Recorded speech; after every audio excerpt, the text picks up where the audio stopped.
It's time to give our predictions for AEW X New Japan Forbidden Door 2023. I'm Luco in DAD, and I'm joined by that champion Tempest? Listen, Pete doesn't work on this channel, it seems. He never appears on a podcast. That's true. He hasn't been around for a while, but he is doing the live reactions this Sunday for Forbidden Door. But I'm not, so I still haven't had a chance to give this back to him. Oh, so you're just holding on to it for the time being? Mm-hmm. You're just keeping it warm? Oh, well. I like the clicky sound that it makes. I didn't get to do for, since Full Gear, and that's so long. It was a long time ago, yeah. You took this from me. I did take it from you, and then I lost it. But anyway, get in your predictions for Forbidden Door. And also, if this is your first time here, press the subscribe button, press the little thumbs up button, leave a comment down below with what you think is going to happen at this event. And also, if you're in the mood for clicking links, join us in Wrestle League. Sign up for Wrestle League, and you can predict against us. If you think we're making foolish choices, show us how wrong we can be by joining Wrestle League. The link for that is in the video description down below. I've not had a great run on this season of Wrestle League thus far. NXT and Ring of Honor real screwed me over. I would be doing better if I didn't forget about Backlash. And that also has not helped me much, but I'm clawing back some points because I had a near flawless Night of Champions card. I think I only got one wrong on that one. Should have went with those picks for the live stream. And, yeah, I know, right? And I had a near flawless Double or Nothing as well. I think I got one wrong on that as well. Mm-hmm. So I'm clawing things back. So I'm hoping that this show will also will bear fruit for me. I hope so as well. My picks are in, so make sure you get yours in as well. But we're going to discuss our picks now, aren't we? We are indeed, yeah. We'll start with the pre-show, kicking things off. Athena versus Billie Starkz in an Owen Hart Cup women's first round match. Very excited for this. I might be the most excited anybody is for this match. I am maybe the biggest Billie Starkz fan that there is. This wrestler right here, if I had my way, I'm signing Billie Starkz. She might already be signed. We don't know. I would sign Billie Starkz to a contract right now because I see very big things. I don't think she's going to win this match. No. Because, of course, you've got the Ring of Honor Women's Champion on the other side of this, so I don't think she's losing the title. Or she's not losing this match as champion, rather.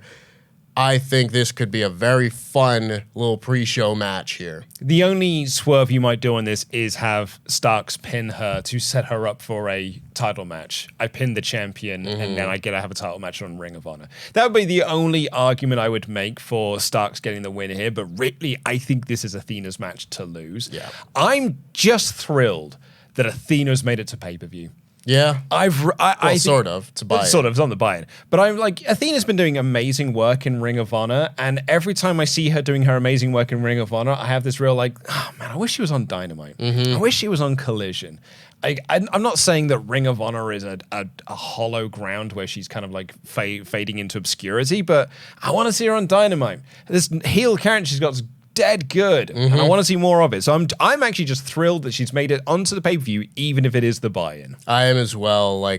I fully agree. To think that the one pay-per-view match we've gotten for Athena on AEW programming has been a 4-minute loss to Jade. Yeah. That's not enough. That's not enough. And I don't think this is going to be match of the night or anything, because it's on the pre-show. There's a lot of good matches to come, and it's not this match's job to steal the show.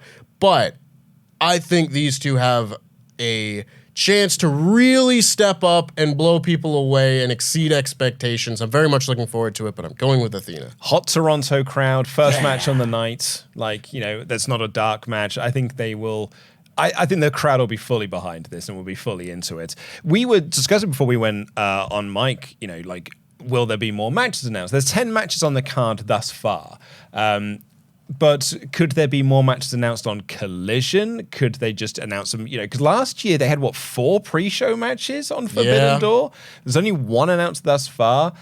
Do you think there's more to be announced?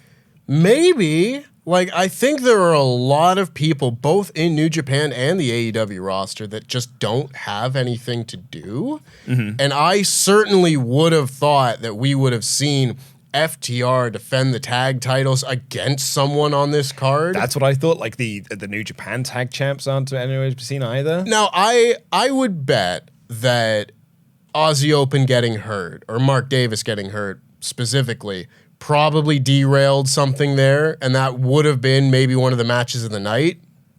But still, there are other choices. It's Jeff Cobb's right there. Jeff Cobb's right there. You could do FTR with Carl Fletcher and Jeff Cobb. Like, that is still a match that you could do. Absolutely. And Still, even it's United Empire. barring that, they could have done Hiroki Goto and Yoshihashi. Like, it's not the big marquee match that Aussie Open would have been, but if you're going to see an AEW versus New Japan card, like, those are guys that have held titles in New Japan pretty consistently for the last couple of years. I've also just remembered as well, there is actually 11 matches on this card because there was one that was announced on the Rampage tapings. That obviously, because Rampage hasn't aired yet, has not been made official. It's not on the Wikipedia page. I don't even know what it is. It is. I mean, maybe we'll jump into it right now. It's Adam Cole versus Tom Lawlor. Ooh, I love me some Filthy Tom. It's a Filthy Tom action on Forbidden Door. All right. You could have... That's the face, isn't it? Be like, all right. All right. I mean, that sounds fun. I'm here for it.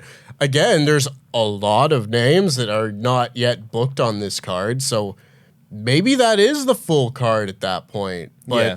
it's tough for me because I would have thought that you could do LIJ against the House of Black, for example, for the trios titles. Like, do Naito, Shingo, and Bushi, or Hiromu, or... Well, we've got Naito as a possibility coming up. That is also true. That's what I was thinking of, like, who is the mystery partner for Sting and Darby. Yeah. But we'll cross that bridge when we get to it. There's more people in LIJ, though. It could have been Bushi, Titan, and Shingo, or Shingo, Hiromu, and Bushi. Shingo not being on this card, like, there was like a big Twitter thing today being like, is he hurt? Like, is there any other reason why he's not on this card?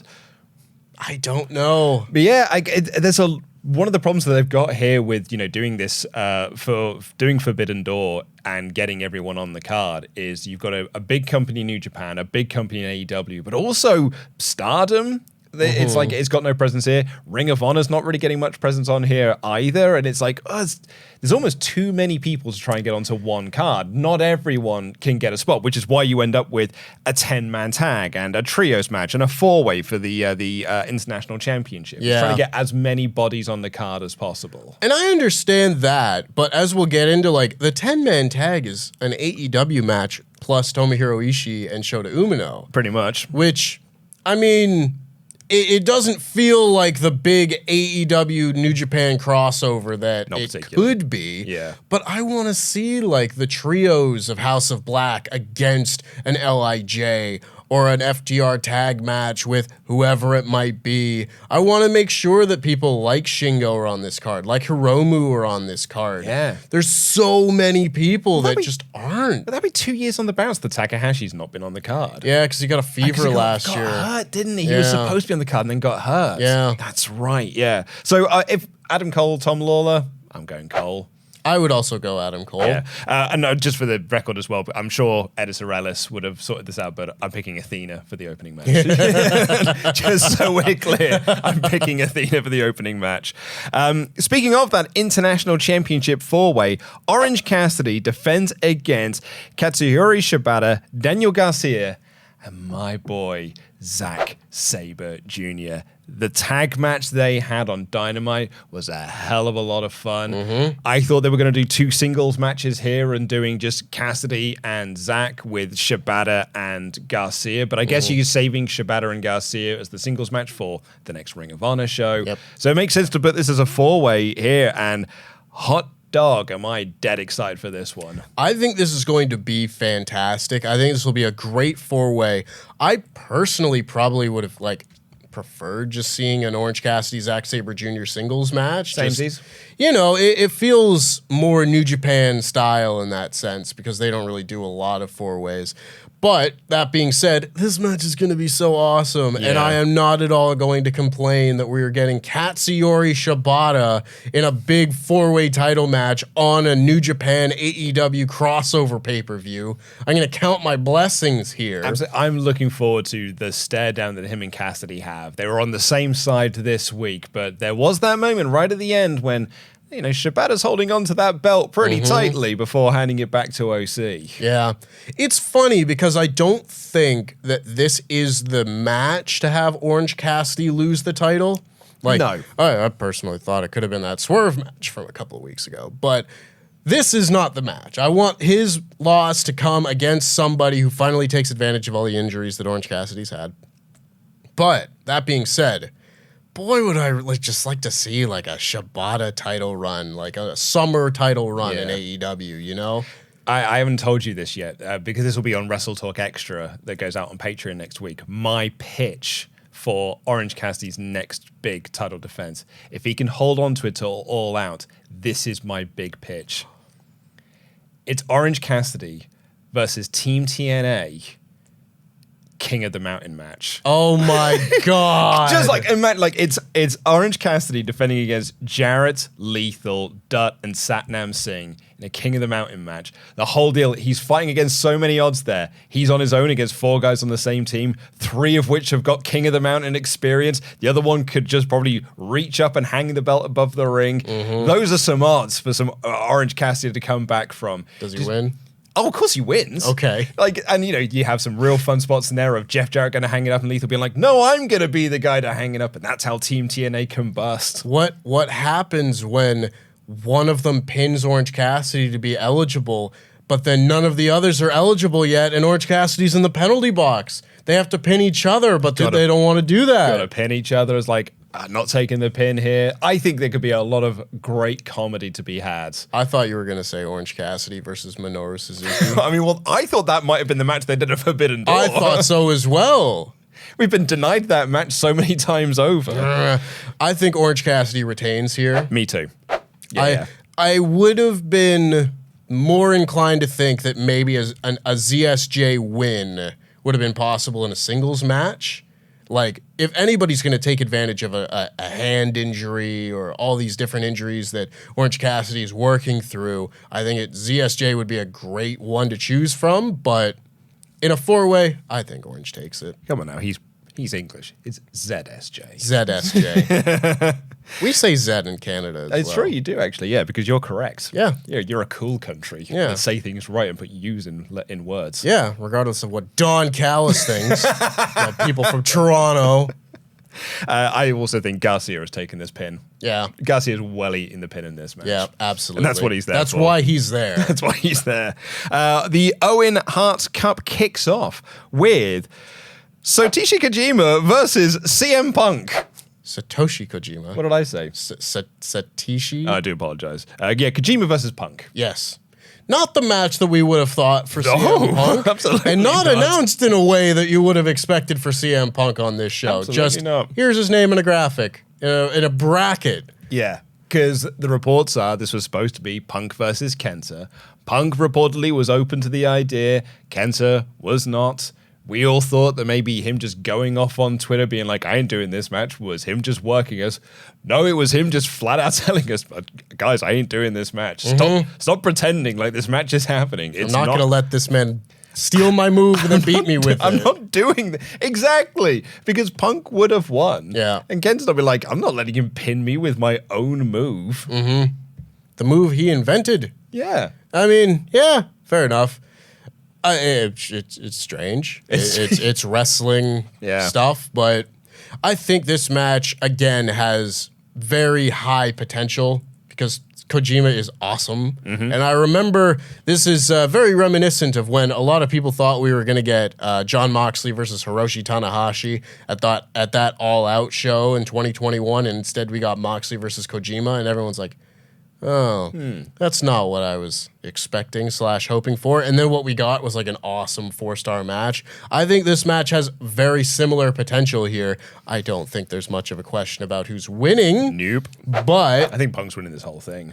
yeah, I find it difficult to look at the field and really see anybody else that sticks out. Anybody who will beat Punk. Exactly, anyway. yeah. He's probably going to beat Joe in the semis. And then on the other side, it's Starkz and Hobbs and Dustin Rhodes. And like, Punk's winning this tournament. Like, this feels like it's Punk's to lose. Yeah. And maybe, I don't know, maybe they use that as sort of like the the unofficial number one contenders tournament, and you do MJF Punk it all out or something. I don't know. I feel like we are heading towards Punk and MJF based on Collision, where he essentially said, "I'm still the world champion." There was a bit of fantasy booking I saw online that I really liked, which was because MJF kept saying he wasn't going to do the Tanahashi match, that instead Punk does it, defending the AEW world title because he still thinks that he's the champion. And we get that main event of Forbidden Door that we didn't get last year. That's fun. It would have been really fun, yeah. Instead, we got Punk versus Kojima. Yeah. But also, I'm sure it'll be grand. MJF versus Tanahashi, which will also be great. Yeah. It is a 10-man tag coming up next with the Blackpool Combat Club of Jon Moxley, Wheeler Yuta, and Claudio Castagnoli, alongside Takeshita and Shota Umino versus the elite of Hangman Adam Page, the Young Bucks, and Eddie Kingston and Tomohiro Ishii. Yeah, man. Like, this is... I'm in for this. I am very excited for this match. I am in for this. Like, there are so many different character bits that, you know, connect all of this tissue together. Like, whether it's the Moxley and Eddie thing, which I'm very excited for after Dynamite, or the Eddie Claudio thing, which is never going to be over. Of course, all the Elite, Takeshita, Elite, BCC stuff, as well as Eddie Kingston and Tomohiro Ishii, which that was a feud that they had going on last year. Kingston and, Ishii and Moxley have history. There's a lot of history going on here. Would I have liked to have seen, like, maybe another New Japan guy involved in this? Maybe, but again, this is an AEW match. It's an AEW match, but I think this match is going to be fantastic. Yeah, this match has got potential to be like the most fun match of the night. Yeah. I mean, I know we've got the trios match that we'll discuss in a second, but like, hot dog, there's a hell of a lot to this match. That's going to be real good. Yeah, I mean, it's the Young Bucks, it's Page, it's Kingston, it's Ishii. I love seeing Ishii on pay-per-view, so this is great for me. And I'm really excited to see more Elite Blackpool Combat Club stuff. One of the things with Forbidden Door, you know, particularly last year, the criticism against it was that you had to put the big AEW stories on hold to do these dream matches. Yeah. At least we are still continuing on this story, but we're having a little bit of Forbidden Door magic sprinkled in there with Ishii and Umino. I think that is sort of like more or less the best of both worlds. Yeah, I think so. Yeah. So, like, again, I do want to kind of give them credit for not just putting this feud on hold so we could get, you know, the Hung Bucks against some trio of New Japan guys that would feel wrong in the context of this story. I think it's going to be so much fun, though. This, again, was one of the matches, though, that I went back and forth on who I thought was going to win. And I think did the same thing. This might be one of the ones that splits us. Who are you going with? Well, I was going to ask you the same thing, because I might just pick the other one just for the sake of fun. Because I also went back and forth on this a lot. And I was like, okay, well, the Combat Club won at Revolution. So do you give the Elite the win here? And then I thought about it and I was like, no, because the story is Kingston. And Kingston is always someone's downfall. Like, they should have won at Revolution last year, but Kingston's desires to set people on fire is what sort of caused his hatred for Jericho. I wonder if his hatred for Claudio is going to stop the Elite picking up the win here and give them another loss to the Combat Club. So I'm going BCC. Very interesting. I think I've gone BCC in the Wrestle League, but for the sake of this being a bit more varied, I'm going to go with the Elite. It could go either way. I think it could go either way, absolutely. And especially, like, you're bringing in Tomohiro Ishii, who, by no means is like a protected New Japan guy. He loses a lot of matches, but he is the big New Japan star of the match, and with this being a New Japan crossover show, maybe they could use this as kind of an Ishii showcase and have him be involved in the finish. If he pins Umino, then you don't really have anybody on either side from the AEW side of things, taking a loss and sullying their storyline at all. So I can see it either way, absolutely, but I'll go with the Elite. Up next for the AEW Women's World Championship, just announced out of nowhere. I guess Mercedes Moné's injury has just caused a bit of problems here. It's Toni Storm versus Willow Nightingale. So the Strong Women's Championship is not on the line here. It's just the AEW Women's World Champion. It is champ versus champ, which is a fun little thing. I think if you're going to do a champ versus champ match, I would just do it as a straight match with neither title on the line. So maybe create some intrigue in there of who is going to be the victor coming out of this. Yeah. I think having Toni Storm defending the belt very much like guarantees this is a Toni Storm win. Yeah. It's tough because I did feel like last year when we got Toni Storm versus Thunder Rosa, it was just kind of like, okay, who do we have on the roster that has the most connection to Stardom possible? And that was Toni Storm. So they put that match together, and then after that, they started their little team. So they kind of made a storyline out of it, but going in, there wasn't much. At least here, there has been Willow Nightingale and the Outcasts going back and forth over the last few months. It just doesn't feel like all of that was building to a title match for this show. No. Maybe if they'd announced that a couple of weeks ago and had a little bit more, but even still, have we seen Toni Storm do hardly anything on TV since winning the title? She faced Sky Blue. She's Sky Blue, but that's it. And she did the tag match on Collision. Yeah, I suppose so. With Willow as well. Yeah. So at the very least, but Sky Blue won that match. Yeah, Sky Blue won that match. So there's a little bit of things aren't quite right. And the reason Willow's here is because she's the NJPW Strong champion. And again, I think Monet getting injured is the problem we've got here. It's like Forbidden Door last year. It was the injuries make plans change. And I think this was supposed to be Storm and Monet, but the injury has made it Storm and Nightingale. And I think because it's Nightingale who is an AEW talent, it just feels like an AEW match. Yes. Stardom are doing a show the night before, so you can't have one of the big names from there either. I think it feels like it's a bit of not a letdown, because I think the match is going to be really good regardless, because Willow's great and Tony's great, but it's not the big showcase match that you want from a company versus company dream card lineup. Yeah. It very much, again, feels like last year where it was an AEW match. And this one, again, is an AEW match.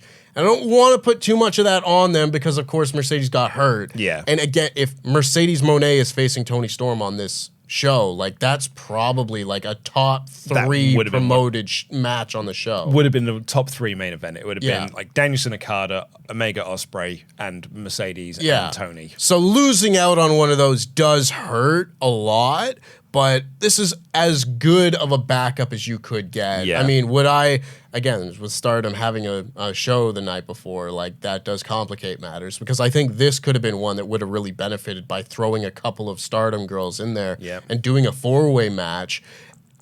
But we, again, can't do that. So it's tough. We got the best what we can, and I'm sure they'll have a good match anyway. I'm sure they will do. Toni Storm is the prediction, by the way. Yeah, Toni Storm's going to get the win there. Up next, it's a trios match of the Jericho Appreciation Society of Jericho and Guevara with Minoru Suzuki versus Sting, Darby Allin, and TBA. That TBA being announced tomorrow night on Collision. And Darby's line of, you've got enemies, you had enemies in a lot of places. If it's a New Japan thing, it's not Tanahashi because he's already booked for something. It's not Omega because he's already booked for something, which leaves Naito. Yep. Could it be Naito? Maybe. That was my guess. That was my guess. I mean, a few other people were like, Goldberg? Right. I saw that and went, come on. Come on now. How does that fit with any of this? I mean, it's got the Sting connection. It's got the Sting connection. Jericho and him do have a lot of history because they had the beef in WCW behind the scenes that then played into a TV feud on in WWE in Goldberg's first run there. I don't think it played into his second run at all, or even when he won the Universal title and that. But Jericho's music played.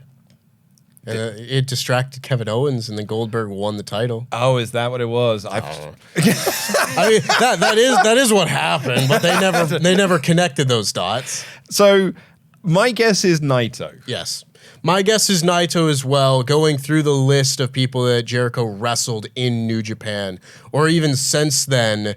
Again, it's a fairly short list because he did It's a shallow pool. Yeah, he did, and it was a really good run, don't get me wrong, because he faced Omega off the bat, and then he spent a year facing LIJ. Mm-hmm. So that was 2 matches with Naito and 1 match with Evil, and it's not going to be Evil.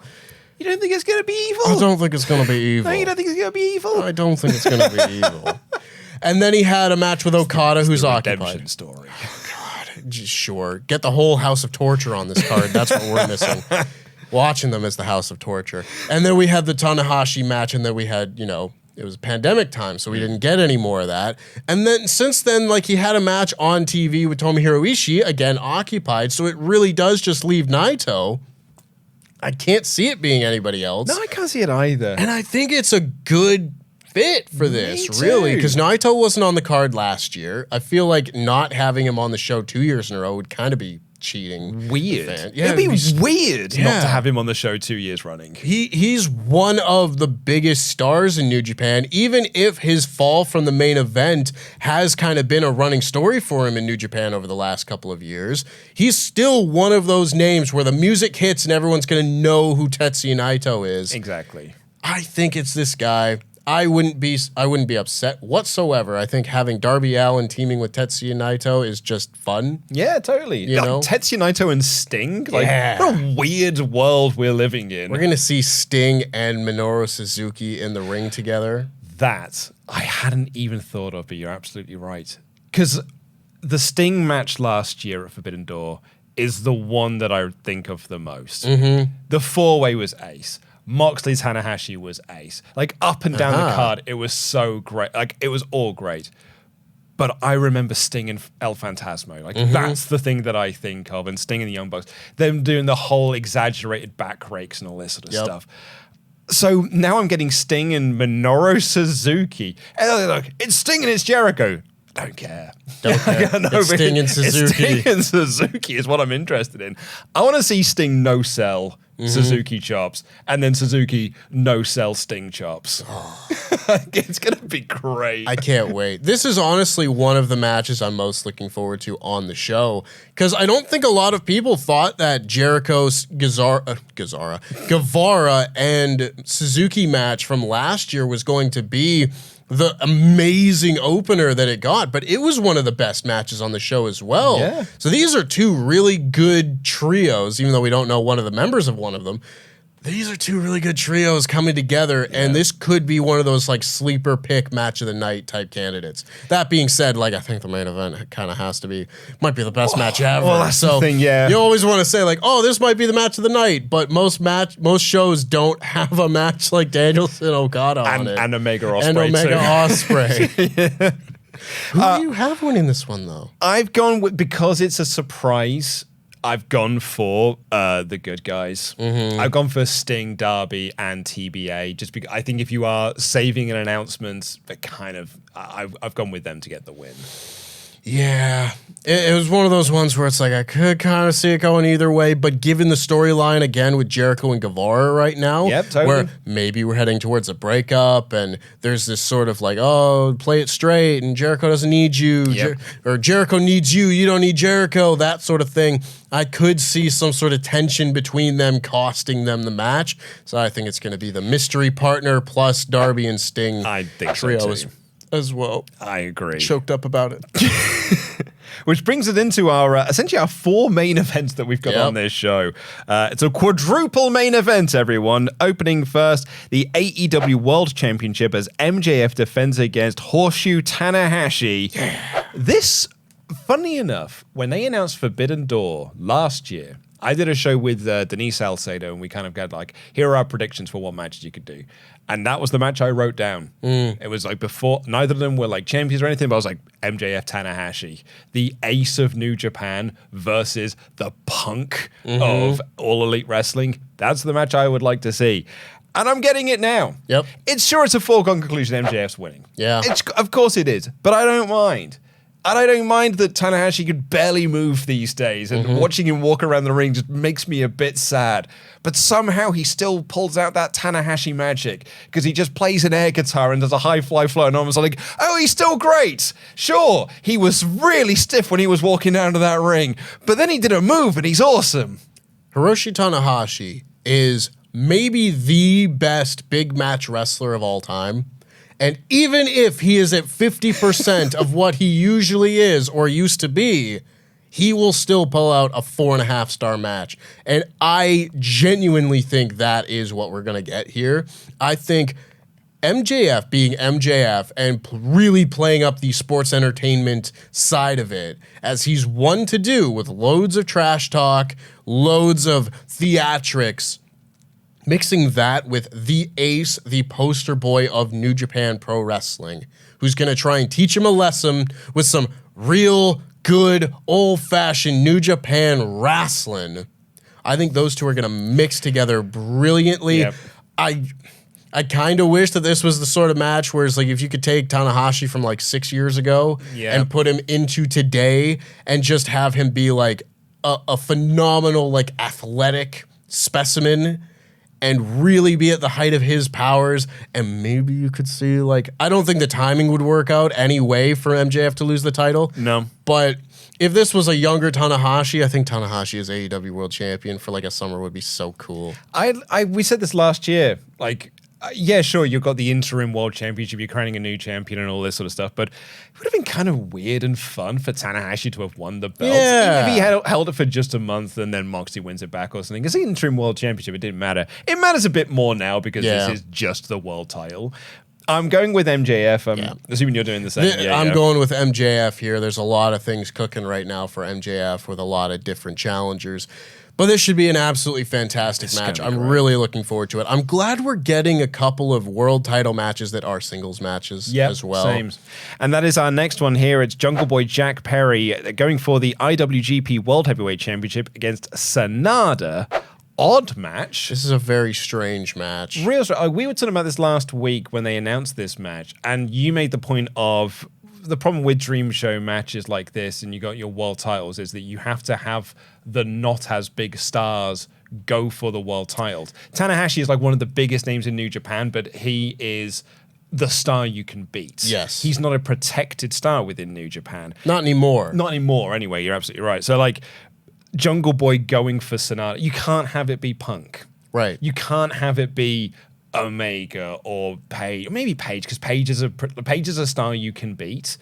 I don't even know. But I don't think I wouldn't do it. But I feel like Paige, they often treat Paige as a guy that you can beat and it doesn't hurt him in any way. So you have to put someone like a Jack Perry in this match. And I don't think it's the worst idea in the world. And also I think it's going to play more into the heel turn that he's got coming with Hook, which elevates Hook somewhat, which is good. It just, I think, probably sucks a bit for Sanada. Yeah, a little bit. I mean, I had this point where I was kind of leaving it for, I guess, a show like this, where this is the issue. You can call it an issue. They'll have a good match, and it is what it is. But this is the issue with having someone like Sanada as your world champion. It's the same issue that you had when the Guns were the AEW tag champions, because there are the guys where all of a sudden, if the Young Bucks are tag team champions or if Okada is the world champion, you can book them against anybody and have them win. And it makes sense because who's going to beat them, you know? So if Okada is the champion, you could have anybody on the AEW roster go in and face him for the title and lose. That's not a problem because you can face Okada and lose and not look bad. Because he's Okada. Yeah. Same thing. One of the greatest ever. Same thing with the Young Bucks being AEW World Tag Team Champions. Same with a lot of the different tag team champions they've had. But when you have someone like the Guns as tag team champions, it limits the amount of people that they can go against because they can't just go in there and beat the Young Bucks. They can't beat the Lucha Brothers because that would sort of damage those other guys. So you get what we get at Revolution, where all of a sudden it's a four-way tag and one of the teams is Danhausen and Orange Cassidy. Yeah. Right? And Team TNA. Team TNA. And all of a sudden, the quality of teams that they're allowed to beat is much lower than it would be otherwise. And it's the same thing here with Sanada, where, like you said, you can't have someone like Sanada go into this show, and especially on a crossover show, where it's really political about who you can beat and who you can't. You can't have Sanada go in there and just beat one of the top AEW guys, because that doesn't really work the same way. You can't have him beat Cole. No, you can't, unfortunately. So you get a match like this, and again, I'm sure they're going to have a really good match, but I am a little concerned about how the Toronto crowd is going to treat this one. Ooh. I think this could be a match where Jungle Boy gets booed, and potentially a lot. I think that's, going by the reports from Rampage, that kind of is what happens in his match there. So yeah, I think that's going to happen. Like, you know, you're a native. This Toronto crowd, you think is going to be like hot for everything, but like, do you think this will be the match where they do turn on someone? I think so. I think this is going to possibly, and this is someone who really wanted to go to the show, but couldn't. Down the road from your house, more or less. Yeah, it would have taken me 20 minutes to get there. But having said that, I think that the crowd may, and this is going to sound like a really harsh word, but feel a little bit cheated out of a big IWGP heavyweight championship match. Now, granted, I think some of that goes into Sonata being champion as well, where this is now 2 years in a row where the champion going into the spring was Okada. Yeah. And you could have seen Okada against somebody for the world championship. And instead we're getting now Sonata against Jack Perry, and that's just not the big marquee IWGP World Heavyweight Championship match that you might hope for out of a show like this. And I think that they might not necessarily turn on the match, but take that frustration out on Jungle Boy just as he's going to be the one they direct that anger at. And I think that might play into their hand if he's going to turn heel on this show and just take all of that and throw it right back at them. But I think it's going to be a very interesting match to watch. Yeah, I think so. Sonata did this interview, and you know, obviously a lot of it's in character and things like that. But he was like, "I have no idea who Jack Perry is. This feels like a real disrespectful choice for the IW. This should be a belt that's treated special, and I don't think Jack Perry is a special choice. Who would you have done? Well, that's the problem. Maybe Pac? Yeah, actually, Pac would have been fun. Like, Pac's a surprising choice, but again, doesn't feel like a tippity top guy that should be going for this belt. And I take your point of what you mean by Sonata, but I guess as well, Sonata's comments there time more into this Jack Perry heel turn that is likely going to be coming in the summer. And I think Jack Perry versus Hook will probably be one of the marquee matches for All Out, or maybe even All In. Yeah, I could have seen maybe like a Claudio as well. Yeah, as the Ring of Honor champion. Yeah.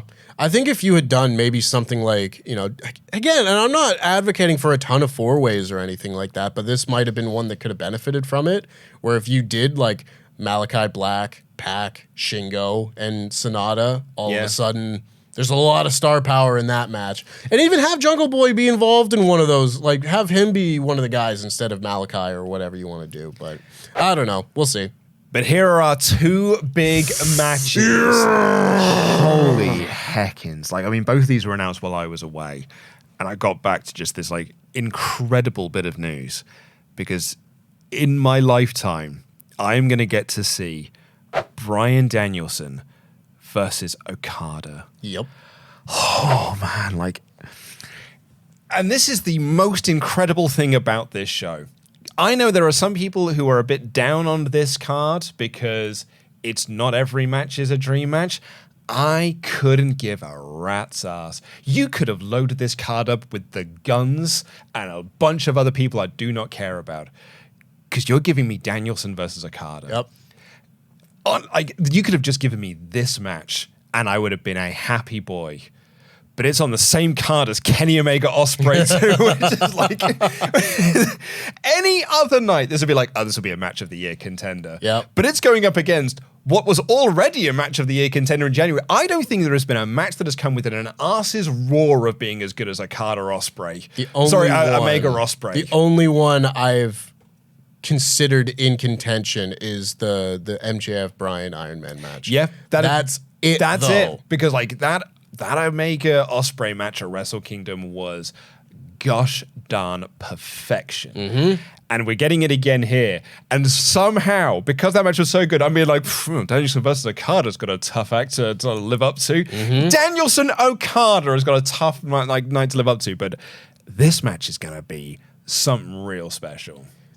I mean, which one do you want to talk about first? Well, let's go with Danielson Okada first, because I think they have announced that Omega Ospreay is the main event of the show. Interesting. I thought that it was going to be Okada and Danielson as the main event. I'm pretty sure they announced like a couple of weeks, like it might have been last week, Omega Ospreay is closing the show, because then that's when they were like, they're going to do a big angle at the end there. It could be the Kota Ibushi. The big angle is coming at the end of the show. Kind of like how last year's Forbidden Door was the build for Blood and Guts. Oh, God. I like to forget about that, honestly. That maybe this is also going to be... Isn't it wild that the best pay-per-view of AEW and the best pay-per-view of WWE had the weirdest goddamn endings last year with the Tyson Fury sing-along and the Blood and Guts thing? Yeah. Anyway. But so we'll go with Danielson Okada first. I think we have, and this is overblown a lot, I think we have a legit chance to see like the best match of all.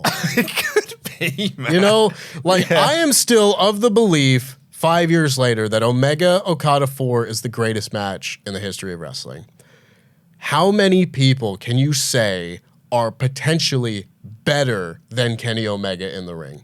It is a small pool. It is a very short list. And Bryan Danielson is potentially, depending on your argument, one of those people. Either you can count those number of people on one hand while holding something.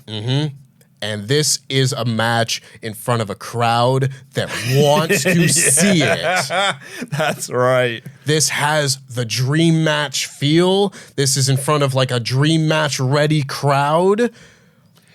You remember when at Grand Slam, when it was Danielson squaring off against Omega and the crowd were losing their mind because the bell rang? I think we may get something pretty similar. You're going to get holy S-word chants at the bell ringing. I guarantee it. Just the entrances alone I'm excited for, because Danielson's going to make his entrance and be like, oh, Danielson's so cool. And then Okada's going to be like, oh my God, it's Okada. And Okada's now going to wrestle Danielson. And I feel like every fiber of my being is excited for this. Yes. There are very few just match announcements that could elicit the kind of reaction that this match announcement got out of me watching Dominion live at like 10 in the morning and just sitting in bed just going, oh my God.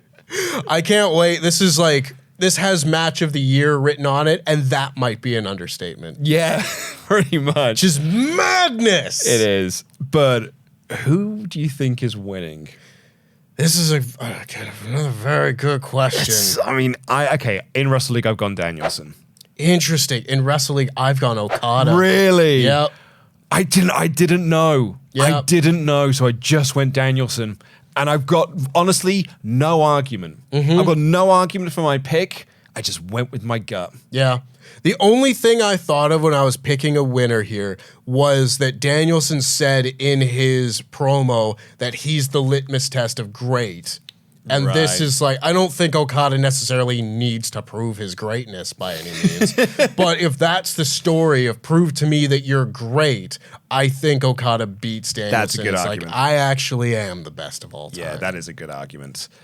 Damn, that's going to be a good match. I could see it going either way, though. Yeah, This is one of the ones where I almost don't care. I'm glad that I can feel it going either way, because it's just going to make all the near falls that much better. Whereas if this was like the world championship match, I probably would have thought, it's probably a more clear-cut winner here. Here it could go either way. I'm just going to be excited for the whole thing. I'm so pumped. Did they do a time limit draw? Maybe. I think that would maybe sully the fans' enjoyment. I think you have to give this one a finish. I think this needs a finish. Yeah. Unless you are building to a rematch. Even still, I think this needs a finish. You could just do it again. And, if you do the first one, give them a finish, and then do the second one, basically follow the structure of the Omega Okada series. Because the first one goes like 45 minutes with a great finish, and then the second one's a time limit draw. I think that makes it easier to then build to a third. If you are going to do a series, or this is just a one-off thing, we're just doing I would be happy either way. Yeah, I think the only The only thing that gives me like the credence that they could do a time limit draw is if it isn't the main event. Because what you don't want is this show to end on a draw with probably the crowd booing the finish. Yeah. And that brings us to our final match to discuss. It is a singles match for the IWGP United States Heavyweight Championship, the rematch from Wrestle Kingdom as Kenny Omega defends the belt against Will Ospreay. I'm going my boy Will here. Will wins the belt back. I said this when we did the reactions for Wrestle Kingdom. I was like, this is brilliant. You have Omega win here, and you do the rematch of Forbidden Door, and Ospreay gets the win there. I am so excited for this match. I'm putting my flag in the ground. Omega Ospreay is the match of the year in 2023. Nothing. Aside from your very good argument of the Revolution match, which does the Fatal 4-Way, there have been some matches that have come close, but nothing has been as good as Omega Ospreay one from Wrestle Kingdom. And when you do a sequel, if you're doing an Ospreay sequel, if you're doing an Omega sequel, they like to up the ante. And I think they're going to pull out something incredible here. I am so excited for this double shot main event. Like, I think these are this is the best double shot main event I've seen on a wrestling show, perhaps ever.